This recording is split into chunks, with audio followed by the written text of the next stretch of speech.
पारो, उस बारे में कुछ बताइए, आपका कैरेक्टर क्या है इसको? पारो जैसा नाम आप लोग देख रहे हैं, बहुत सारे लोगों ने मुझसे, जब मैं कर रहा था तो लोगों ने कहा कि ये देवदास जैसी है क्या। मैंने कहा नहीं, ये देवदास जैसी बिल्कुल नहीं है, बल्कि देवदास इसकी जैसी है। मजाक कर रहा था। ये फिल्म बिल्कुल अलग है, एक लव स्टोरी है। वो देवदास भी लव स्टोरी थी, ये देवदास भी लव स्टोरी है। उसमें 2 हीरोइन थी, इसमें सिर्फ एक हीरोइन है। और मतलब मैं इन दिनों जो एक भूत सवार है ना मेरे ऊपर, कुछ अलग कुछ अलग कुछ अलग, तो ये वाकई अलग टाइप की लव स्टोरी है। दबंग टाइप का गर्ल है इसमें, दबंग गर्ल की स्टोरी है। मतलब लड़की एकदम फर्राटेदार जो होती है ना, खुले दिमाग की लड़की, और लड़का वो जो जिसे प्यार के अलावा कुछ दिखता ही नहीं है। तो ऐसे 2 लड़कों की, 2 लड़के और लड़की की कहानी है ये, जिसका नाम है पारो। बहुत सारी भोजपुरी फिल्म इंडस्ट्री में लव स्टोरियाँ बनी हैं, पर ये लव स्टोरी वाकई में सबसे अलग है। क्लाइमैक्स इसका चौंकाने वाला है। मैं बहुत ज़्यादा कुछ इस स्टोरी के बारे में नहीं बोलूँगा, पर इतना ज़रूर बोलूँगा कि जब भी पारो फिल्म को जो लोग देखेंगे वो वास्तव में बोलेंगे कि नहीं यार, ये एक लव स्टोरी, अलग लव स्टोरी है। सर, इस फिल्म में आप किस तरह से जुड़े हुए हैं? सर, इस फिल्म को मैंने जिया है, क्योंकि कहानी ये मेरी है, मेरी पहली फिल्म है। और मेरा मानना है कि कहानी, फिल्में कहते हैं कि समाज का आईना होती है, तो हमने अपने ही समाज से, मेरी आदत है कि मैं अपने समाज से ही कहानियाँ निकालता हूँ, और जो चीज़ें हमें बेहतर लगे। और पहले मैं एक दर्शक की तरह सोचता हूँ कि हाँ, दर्शक किस तरह की फिल्में देखना पसंद करते हैं, मैं कैसी फिल्में देखना पसंद करता हूँ, हॉल में हमें कैसी फिल्में अच्छी लगती हैं, एंटरटेनिंग लगती हैं, उस चीज़ों को मिला के एक ड्रामा मैंने बनाया। और मेरा सौभाग्य रहा कि हमें एक बेहतरीन आर्टिस्ट मिले, पूनम जी, यश जी, काफ़ी बहुत ही बेहतरीन काम इन्होंने किया, जो कि मेरी फिल्म को साकार किया इन्होंने। ये मेरा, यूँ समझिए तो, ड्रीम प्रोजेक्ट था। पूनम जी, इस फिल्म की कहानी जो लव एंगल है, लेकिन बहुत अलग करके बताया जा रहा है, तो आपको क्या लग रहा है कि दर्शकों को यह फिल्म पसंद आएगी? आपका जो किरदार है इसमें, दर्शकों को ये फिल्म बहुत पसंद आएगी, क्योंकि ये दर्शकों के बीच की एक कहानी है। और आप जब भी ये फिल्म रिलीज़ होगी तो हमें पूरी उम्मीद है कि दर्शकों को लगेगा कि हाँ, एक लव स्टोरी ऐसी भी हो सकती है, प्यार की एक हद ऐसी भी हो सकती है।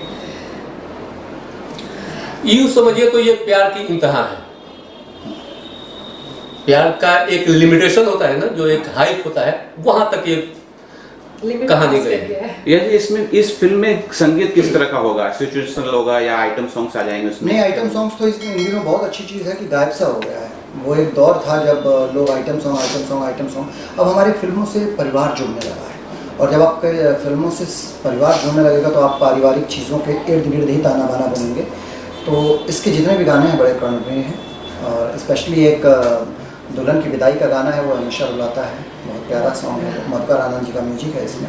और नील बाबू ने एक डायरेक्टर के रूप में पहली फिल्म है इनकी, पर मैं इतना कहूँगा कि नील मणि सिंह ने इस फिल्म में एक डायरेक्टर के रूप में 100% न्याय किया है।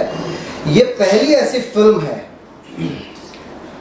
कि जब मैंने कहानी सुनी थी तो मैंने कहा था कि ये एक चीज़ चेंज होना चाहिए। नील बाबू ने कहा था कि भैया, आपने बहुत सारे फिल्में किए हैं, एक फिल्म में मैं कुछ भी चेंज नहीं करूंगा, और करना आपको ही है, नहीं तो मैं सिनेमा नहीं करूँगा। मैंने बड़ा असमंजस में पड़ गया। मैंने उस समय बोला कि ठीक है यार, एक फिल्म में ऐसा भी करता हूँ जिसमें मेरे को, फिर मैंने इनसे कहा कि ना मुझे स्क्रिप्ट चाहिए, ना मुझे पूरी स्टोरी जाननी है, मैं ये ब्लाइंड ट्रस्ट करके फिल्म कर रहा हूँ। मैं सेट पे पहुँचा, और देखिए, मैं किसी की तारीफ, मैं एकदम पूरी तरीके से खुला हुआ आदमी। अगर मुझे किसी का साथ नहीं पसंद है तो नहीं पसंद है, किसी का डायरेक्शन नहीं पसंद है तो नहीं पसंद है, किसी का काम करने का तरीका पसंद है तो पसंद है।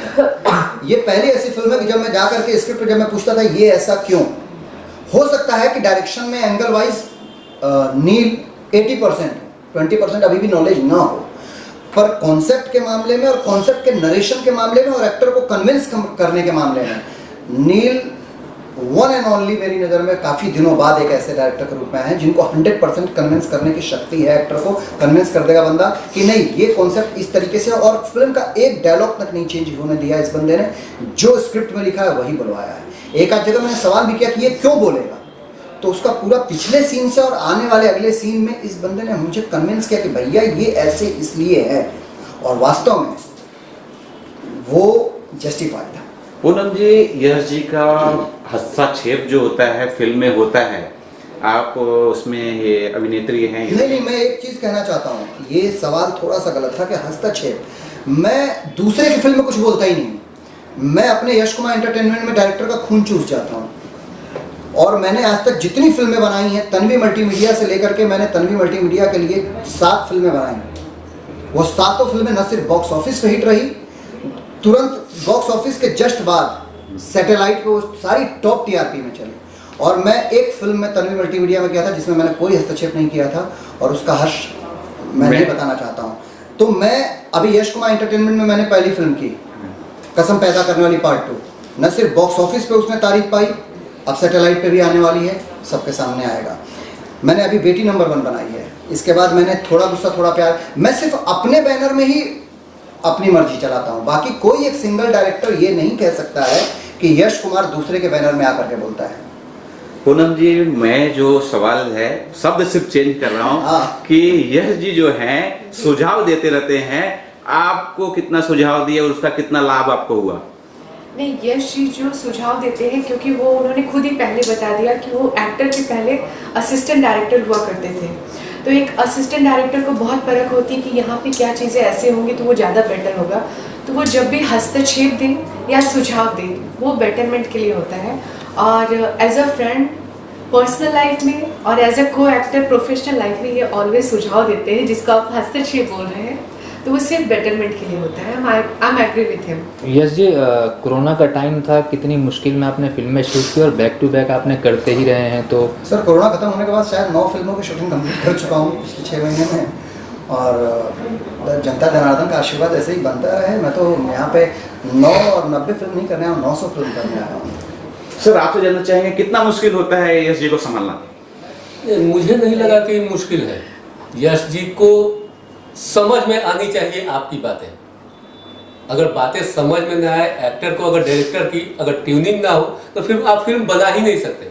वो ट्यूनिंग होनी चाहिए, और मुझे लगता है कि मैं अगर लॉजिकली प्रूव कर सकता हूँ तो ये कहीं नहीं हस्तक्षेप कर। अगर एक शब्द में बोलना चाहें, यश जी की परिभाषा देना चाहें तो क्या देंगे?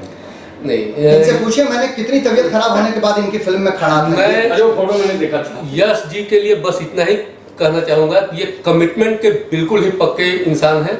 जो हमने सेट पे झेला, 103 डिग्री बुखार में इनकी आंखें सूज गई थी, इवन हमने चश्मा लगा के उस सीन को कंप्लीट किया ताकि प्रोड्यूसर का नुकसान ना हो, और बेहतर किया।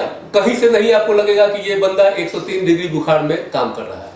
फिल्म पारो दर्शकों को कब